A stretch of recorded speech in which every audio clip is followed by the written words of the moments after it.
Go ahead and call to order the meeting for November 16th. Roll call, please. Johnny Blunt. Here. Jason Hood. Here. Janice Carter-Beard. Here. Lamar Marshall. Here. Mike Williams. Here, it's November 17th, I'm sorry. Number one, an ordinance for the council to approve a surplus for the following vehicles and items listed below to sell on govdeals.com. Mr. Peters. Yes, sir. We are back to have the public discussion, I guess, for the surplus vehicles. We'd like that. Now we will give it over to you to offer to the public. Any They're in questions? a public hearing. Any questions from Mr. Peters? Pretty standard stuff. Any public comments or questions? Thank you, Mr. Peters. All We'll right. go right into our regularly scheduled meeting. Roll call, please. Johnny Blunt. Here. Jason Hood. Here. Janice Carter-Beard. Here. Lamar Marshall. Here. Mike Williams. Here, Mr. Peters, would you lead us in a prayer, please? You were just right here. You should stay up. I heard that. Let us pray. Eternal and gracious God, we come tonight to thank you for all your countless blessings. Thank you for every good and perfect gift you've given unto us. And now we ask God that you would look down on us and look down on your creation. Remember all the stuff that's going on in Paris. Look over it all and some kind of way help us to piece our minds together. For we realize that we do need you right now. Remember our troops. Remember this city. Remember our mayor and the administration and the council. Lead and guide them the way you have them to go. Keep them as our prayer. In Jesus' name, amen. Amen. I'd like all veterans and active military to please render the proper salute. Chief Thomas, could you lead us in the pledge, please? Pledge allegiance to the flag of the United States of America and to the republic for which it stands, one nation, under God, indivisible, with liberty and justice for all. All right, do we have any council reports? I have a gentleman that would like to come and speak to the council about the project on Club Deluxe Road. Mr. Clarence. Clarence.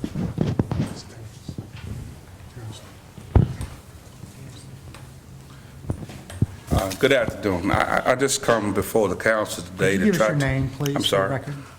Terrence Lee, pastor Second Rose Hill Baptist Church, Hammond, Louisiana, 15651 Club Deluxe Road, Hammond, Louisiana. I came in regard to just a concern that I want to get the details of the previous agreement from the prior administration agreement with the parish on the platform for the mitigation grant between the city of Hammond and the parish. We're running into some kind of misunderstanding between the parish and ourselves, and the grant's detailed written descriptions of what it entails regarding the mitigation of the properties of Club Deluxe Road in these improvements. I've been back and forth, and one sent me here, one sent me back there, and it's been like a little misunderstanding somewhere. So if I can just get something in writing, what was wrote in detail in that agreement, so we can try to iron out the differences and make some progress, I'll be content with it if someone can direct us in that way. I'll speak on behalf of this just a bit. This is a parish-led project. It is not a city-led project, and the parish is handling any of the mitigation of properties, the acquisition of properties, and the negotiations thus far. Is that what your question is regards to? That's part of it. When we had the conversation with them, they sent me back to you guys. They saying that was where our location was. The city was responsible. That's what I got from the parish engineer. So can For what? just for any mitigation of the properties because we were in city property. Our church was in city What are you limits. trying to get, Terrence? Well, This is the frontage on the road? You're right. We're trying to deal with the flood risk, the matters of which is detailed with the mitigation, where it gives detail of how it should be managed in regard to flood risk of properties on that road. Do you want to So- speak on it? Do you have other information? Well, the project is a city and a parish project, and the parish is now inherited as lead. The city's portion runs from Veterans Boulevard, Highway 51 business to roughly North Oaks Drive. That's the city portion. That entire portion is being constructed within existing right-of-way. There is no acquisition of right-of-way, there was no survey, there was no wetlands, there was no mitigation. The city took the existing right-of-way, and it's a 2-lane section to the bridge, which is right next to your church. Right. And then at the end, on the west side of the bridge, it widens out to a 3-lane section, and it's a 3-lane section all the way to Morrison Boulevard. So I don't know what the parish is telling you. They have those plans. He could have easily done. They're no longer in the city's possession. The city gave those plans to the parish. They merged them with their documents, and they're now one big project. Do you There have, is no acquisition in the Rose Hill, Second Rose Hill Baptist Church. do you have a phone number where we can follow up with you tomorrow? Yes, you can reach me at 985-969-2950, and if we can just get the copy of the written declaration between the city and the parish, that will keep us from having to run back and forth, and we can go from there and try to get everything resolved. Paper, I think, detailed information is what we need. Say we want to deal with hearsay and these different of opinions, what's documented is what we're looking for. So. We can do that. And I remember you came to some of our roundabout meetings, so I've been thank to you for some your of the interest in meetings, that so whole just trying to area. get the information is what we've been trying to do to resolve the matters and that be. So that's pretty much it. Oh, okay, thank you. I think Lacey can help you. Okay. Any other council reports? Mr. President, I have 3 things to report. First, I just wanted to first just recognize Hammond Junior High Beta Club. This weekend, they competed in the district Region 9 competition, and the Hammond Junior High Beta Club took first place in the Quiz Bowl. I think there were almost maybe 12 different schools participating. And the event was held at Hammond Junior High, which was also nice. The event was in Hammond, and the whole entire place was filled with kids, and they took first place. So that's a big accomplishment for Hammond Junior High. We're very proud of them for getting that done. Also on that same day, we had the Healthy Fest at the Rec Center, which wasn't as well attended as last year's event, but still the city played a significant role in helping us to have that event. So that's a part of the Louisiana Healthy Community Coalition, and I'm on that committee. And we had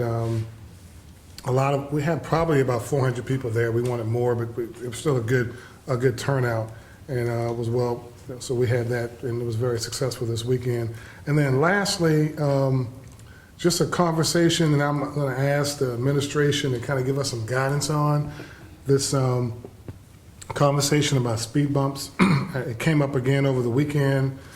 Different residents or constituents asking about speed bumps in neighborhoods, and I know we've gone back and forth, and I know I got a note from the council president on that as well. And even in Villa West, I know when we redid Del Mar, there were speed bumps, and then after the road was repaved, the suggestion was no speed bumps, so we never put them back down. And I know that there are some people, some citizens want them, some don't. I'm just asking if the administration can come up with some type of a guideline so that, kind of like what Pastor Lee was saying, where there could be some type of a consistent guideline that we can use as council men and women to share with our constituents as far as what is the real policy on speed bumps in neighborhoods. Then that way we won't go back and forth on whether we can or whether we can't. I would like to just know what the strategy is and what's the real answer, what's the real guideline for speed bumps. And if we don't have one, I would suggest that the administration maybe even come up with one that we can use, and then be more consistent with how we discuss that with constituents. I think it has been a case-by-case basis. And if the neighbors don't want it allowed in the neighborhood, they have to sign off on it for the most part. Can we be more consistent? We have internal. I have a comment about that. Go ahead. About 7 years ago, there was a big push from Villa West, the National Highway Safety Administration, and I support their recommendation is do not put a speed bump on an artery. Emergency preparedness, if you ask an ambulance driver, they don't want to jump over a speed bump when they got somebody that's trying to rush the hospital. If you ask a fire truck, they don't want to have to jump a speed bump. The answer to speed bumps is enforcement and not restricting the regular. So I've been violently opposed, or I should say violently opposed, I'm not violent about anything. I've been very vocally opposed to them. We've tried to stop them. In some cases, they were there. When Villas went through, we went back through it and we said, let's don't put them back, and it was unanimous. I agree, So right. the So- answer from my perspective is it is not a smart decision from the standpoint of safety. It So- might help those people in that neighborhood slow the cars down, absolutely. It'll slow them down, but you want to slow 1,000 of them down because you have one speeder? I say just ticket the speeder. So That's my answer. So the point I'm making is what you just said. I'm asking for guidelines because when we make that comment as a councilman, and then another, let's say Councilwoman Beard got speed bumps in her district, then someone will say, well, we got them over here, but we don't have them over here. So my point is, if we had guidelines that we can share, so it's not a decision that a council person makes, it's a decision of the administration. You know, and I agree with you, you know, in that regard. And that's typically what I would tell the constituents, but then they'll challenge us and say, well, we have them over here. And so it Well, the just. speed bumps that we have on Martin Luther King in that area, I rode over them today. They're low profile. They're very low profile, so I can't imagine that first response would be entirely upset about this. Clear signs, they're only, I'd say 4 inches high at the most. How many, you have a few in your neighborhood that we just put in, is it helping? Yeah, I got good response from all of my speed bumps. Well, I just hope there's not an emergency, because it doesn't make sense. If Well, you're trying to speed a fire truck there, and he's got to slow down and crawl over a speed bump or put his people through the roof, I really don't know what you think you've accomplished, other than making a few people happy because you're They slowing got a lot of speed down. kids, so I put these. Actually, Acadian wrote us a letter, this has been 2005 or 6, begging us not to put them in, because they're putting people on a gurney with IVs, and they're having to stop and crawl over a speed bump in emergency situations, so I really, I met with them 3 weeks ago. I'll have a meeting with them and bring them out there and ask them. it's an administrative But decision. my suggestion again, the last time I said is We that, can be more consistent. just so we know what we should do, if we're gonna say it's up to the administration to decide, then that's what I'll tell them. But right now, I just want to be consistent in how we communicate that to constituents. In the past, we've allowed the neighbors in the neighborhoods to have some say in it. But I agree with somewhat with what Chuck said. So I'm gonna get with the first responders and see truly what their thoughts are, and if they're totally against them. Because we put them down and we picked them up. You know, it's not big to pick them up. You just take the backhoe and we just scoop them right on up. And just give us a recommendation, and maybe the council could vote on it, once we get a recommendation on what the administration wants to do as regards to. We'll have a meeting some of with this. McCady and see what their thoughts are. Okay. All right, thank you. Any further council reports? Mayor, do you have a report? At this time, I apologize for being a little late. The construction in Pine Hill, they dug up and were putting in a drain line, a sewer line, and one of the electrical poles collapsed across the driveway. So Chuck and I ran out there, was checking on that, so that's all back in place. On top of that, we have some good news for our health insurance, so we'll just move along so we can get to that. So now we did owe the $15,000. Yeah, we do have some great news with Kaboom, that we received $15,000 and we'll be able to put a new playground in North Oaks Park. So that's really good news. Another park that'll be substantially done, and we're doing a lot of good things over in Jackson Park, and Zumuri is really looking good as well. We should have the aerators in place and operating in the ponds by the end of next week, I believe. So a lot of good things happening in our parks. All right. Do we have any new businesses in the audience that would like to be recognized? All right. If everyone had an opportunity to review the minutes of November 3rd, I would entertain a motion. Make that motion. Second. Roll call, please. Johnny Blunt. Jason Hood. Aye. Janice Carter Beard. Aye. Lamar Marshall. Aye. Mike Williams. Aye. Motion approved. New business, number one, a resolution approving $8,462.05 increase grant matching funds to come from fire millage to harden and retrofit Hammond Fire Station Number 2, Project 31410. Charles Brochus. I have in front of you a hard copy of a budget change form. I apologize, I don't think this got attached or linked to the agenda that you guys were furnished. Back in March of last year, the council actually approved a 25% match on FEMA hazard mitigation grant funds to the parish. And these monies were to be used to make improvements at fire stations 2 and 5. At the time, we estimated the cost around $100,000. A couple of things have happened since. One, the bids came in a little bit higher than anticipated. But two, the parish identified some funding that could be used for additional improvements at those fire stations. So these would be additional FEMA hazard mitigation grant dollars. It's a 75% to 25% match. We're not being asked to increase the percentage. We're just being asked to increase the dollar amount based on the now new total cost of improvements at both Fire Station 2 and 5. So this resolution and the second resolution actually go hand in hand, and the amount of the increase is both reflected in the resolution language here and in the budget change form. I've checked with the fire chief and accounting and administration. We have fire millage funds that are available. This would be the building improvements millage to make this match. So we're just looking for your approval for the increase in dollars. Do we have any questions or comments? I'll make this motion. Second. Roll call, please. Johnny Blunt. Jason Hood. Aye. Janice Carter Beard. Aye. Lamar Marshall. Aye. Mike Williams. Aye. Motion approved. Number two, resolution approving a $12,652.95 increase in grant matching funds to come from fire millage to harden and retrofit Hammond Fire Station Number 5, Project 31411. This is the other fire station. So moved. Second. Roll call, please. Johnny Blunt. Jason Hood. Aye. Janice Carter Beard. Aye. Lamar Marshall. Aye. Mike Williams. Aye. Motion approved. Thank you. Thank you, Charles. Number three, a resolution to accept proposed health insurance plan for calendar year 2015. There are three attachments. Henry Powell. Good evening. Henry Powell, 110 West Morris, Hammond, Louisiana.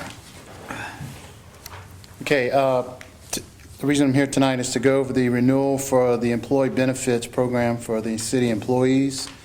Most importantly, the medical insurance renewal. You have this sheet here. If you're looking at it, the first column that says current is the current plan of benefits, and the second column would be the renewal. As you can see, United Healthcare asked for a 15% rate increase, sticking with the current package, which would be a $405,000 increase to the premium. For 2 months now, we've been negotiating with United Healthcare, and what we did, we went back and they customized the package for the city that kind of actuarially hit the sweet spot, so to speak. So if you look at the one in yellow, you'll see that they actually, by switching up the benefits a little bit, they actually came back with a 15.7% decrease, which is a 30% spread, which will save overall $425,000 in total.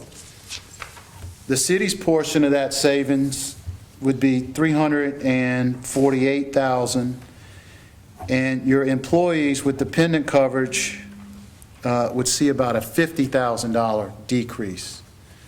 And all we did was change from a $1,900 deductible with a drug card to a $2,500 deductible without a drug card. And we did a survey with the city employees, and this is primarily what they asked for, was everything to go towards their deductible and not have the drug copays anymore. As you all know, we have the Benny card that is associated with the plan that helps the employees pay the deductible. So with the increased deductible, what we talked about with the administration and with the committee was to take a portion of that savings and continue to fund the Benny card as it was. Therefore, there would be no obligation, no further obligation to the employee. Okay? So flip through a couple of these pages. All these other pages are different proposals that we received from the other insurance companies. And go to this page here, and I can show you how the funding translates. So with the $1,900 deductible plan, we had a maximum exposure of $463,000. That's if everybody used their deductible. We funded $245,000, and all this is a 12-month projection. Okay, we've been through 11 months. We just projected one more. We spent $162,000, which is 35% of the funded portion. That's 35% of the total. And that's right on point with where you guys have been since we started the program, okay? So coming down, if we give the employee the same amount of money on their card and keep their responsibility the same, our maximum exposure would be $694,000, which is only a paper number. We project usage of $243,000, which again is only 35%, which is an $81,000 increase to the funding. We take that $81,000 out of the $350,000 that we're saving on the premium and apply it there, and that still gives the city back $267,000, okay, under their package. So you basically save $250,000 on the health insurance package for the next year. Any questions? I know I went quick. Sounds like fuzzy math, but it works. Well, for 2 months, we've been trying to figure it out, and I think yesterday morning it all got finalized. And somehow the numbers lined up with a sweet spot with that deductible and no drug card copays. So it just worked out perfect. I'm a little shocked myself. So The other thing that we had mentioned in the email I know to the council members was that we had used an internal committee made up of employees to both get feedback about the current plan and then to go through this process. So that committee has been working with Henry with regards to all of the insurance options that we're discussing tonight. Right, so we met with the committee about 2.5 months ago. They gave their concerns and their wishes. And then we did a survey for all employees with actual questions and then with comments, and they voiced their concerns and their wishes. And based on where we are tonight, they asked, could we move to Blue Cross, which there's a proposal in here from Blue Cross. It's not even close.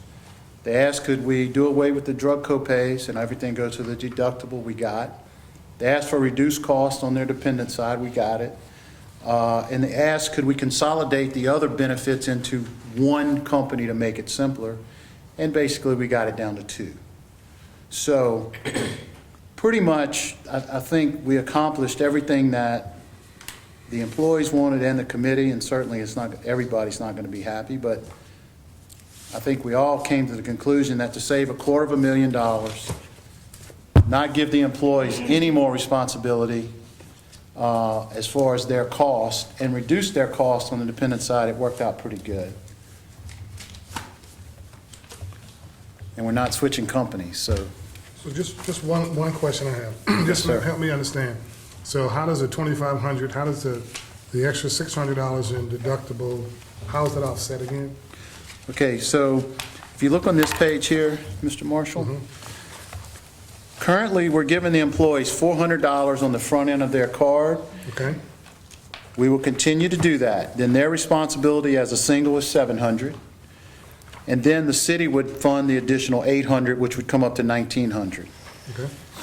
In this case, we're still going to fund the same amount, the 400, their responsibility is the 7, but then we're going to fund 1,400 to come up with the 2,500. The additional money would be put on the back end, the additional $600. And we'll use, Okay, so where it shows employee, maybe I'm looking at it wrong then. Okay.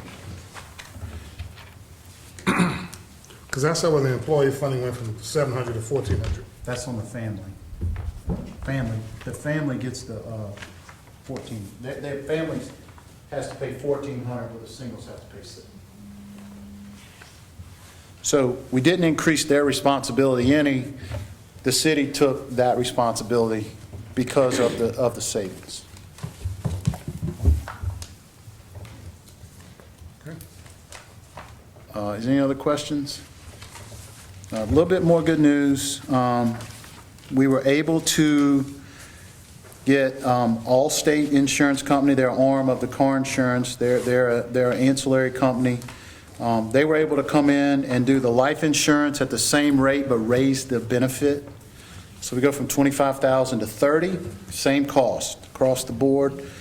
The dental insurance, this was another part of the survey. The employees wanted a higher benefit on their dental insurance. We're actually able to get a higher benefit and a reduced cost on that. The city pays that, so that's about a $10,000 savings to you guys on the dental side, plus we increased the benefit and got a 2-year deal. Everything else is employee paid, except currently you guys are giving the employees a critical illness policy. Another concern in the survey was, could we maybe look at long-term disability? We were able to take the cost of the critical illness policy and take it away and give you a long-term disability policy. And that's something else they wanted in the survey. So that's almost a wash. And then again, everything else is going to Allstate, which we're consolidating the package so it's not as complicated. We are doing the meetings a little bit different this year where the employees have a little bit better opportunity to ask questions without having one meeting with 75 people and one meeting with 3 or 4 people attending. You see the booklets that we handed out here. Every employee by now, either by now or by 8:30 or 9 o'clock in the morning will have the booklet. That way they'll be able to look over the benefits, take it home, speak with their spouse or what have you, and be able to make a little bit better decision. That was one of the concerns that we came up with in the survey, that they feel rushed at those meetings, and I agree with that. So this kind of explains to them what their benefits are. We have the meeting times on the book, so they'll be able to look at that and maybe make a little bit better informed decision.